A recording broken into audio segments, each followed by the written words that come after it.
Адам сатуу адам укуктарын бузган оор кылмыш. Кылмыштуулуктун бул чөйрөсү глобалдуу.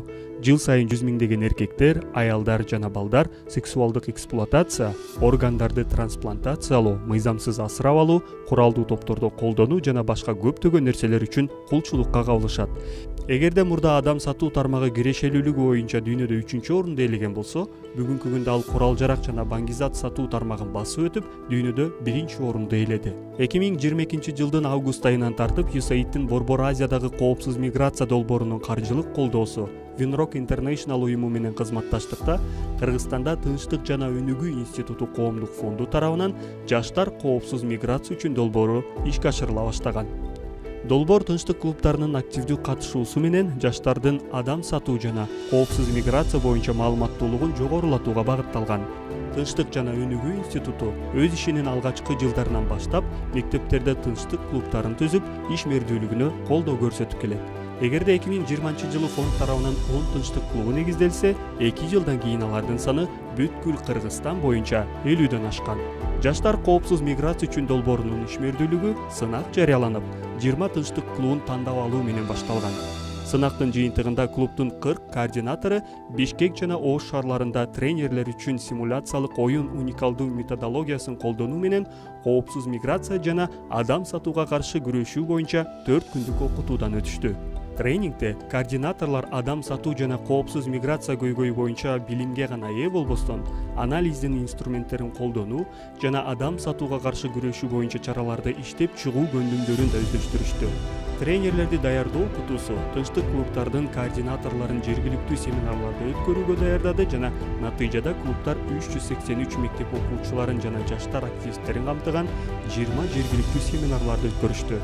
2 күндүк жергиликтүү семинарлар тынчтык клубтарына адам сатуунун жогорку деңгээлин изилдөөгө жана жаштардын адегенде элестүү ойдон чыгарылган өлкөдө, андан кийин реалдуу жашоодо адам сатуу жана коопсуз миграция боюнча маалыматтуулугун жогорулатуу үчүн иш-аракеттердин планын иштеп чыгууга мүмкүндүк берди.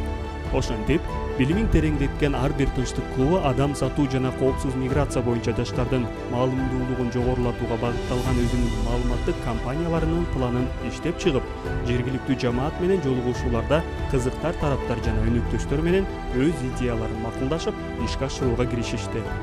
2023-жылдын февралынан апрелине чейин 21 тынчтык клубу жергиликтүү жаштар, мектеп окуучулары, кесиптик лицейлер жана колледждер үчүн маалыматтык кампанияларды өткөрүштү.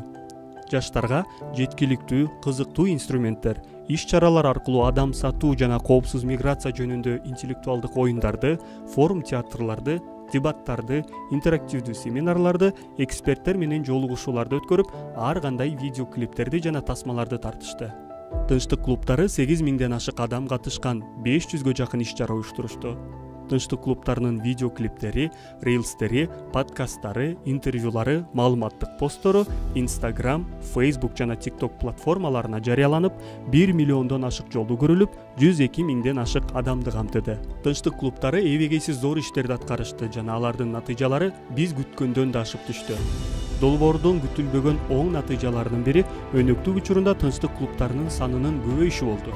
Тынчтык жана Өнүгүү институтуна мектептердеги мугалимдерден жана окуучулардан тынчтык клубун ачуу жана кызматташуу боюнча суроолор түштү. Натыйжада Кыргызстандагы мектептерде 20дан ашык жаңы тынчтык клуб ачылды. Тынчтык клубтарга жергиликтүү коомчулуктун кызыгуусу күчөгөндүктөн клубтардын саны дагы да көп болот окшойт. Бакай Ата райондук администрациясынын башчысынын орун басары Тынчтык.ру клубу уюштурган театралдык форумдан кийин берген маегинде райондогу 22 мектепте тынчтык иримдери ачылып, аларга демөөрчүлүк жардам көрсөтүлөт деп билдирди.